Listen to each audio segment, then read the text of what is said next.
Na taarifa nyingine zinaarifu kwamba vijana katika kaunti ya Kwale wamehimizwa kujitokeza kwa wingi kujisajili kama wapiga kura wakati zoezi hilo linapoendelea humu nchini.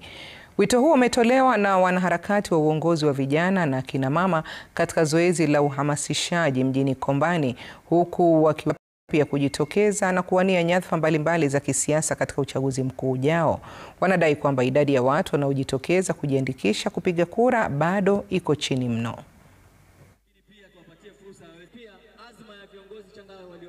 Fursa imejitokeza kuwa tushirikishwe moja kwa moja katika mabadiliko haya kupitikia kuchaguliwa wa viongozi ifikapo mwaka wa 2027.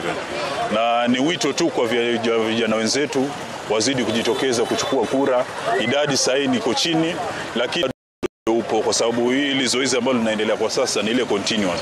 Na tuliwork na very amazing women wenye wanataka kuwania kiti in 2027, and walikuwa nafikiria sana solutions to the problems zenye community na face, from water security, food security, insecurity and so much more. Sana wanawake tujitokeze kwa wingi na tujiweke katika vile vinyang'anyiro vyote vya vile viti vyote vya kisiasa.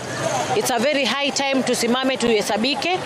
Wanawake tunaweza, na I believe wanawake ni viongozi bora na wazuri zaidi.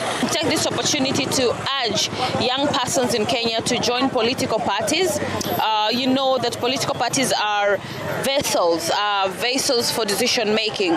Political parties are the ones that determine the democracies in nations.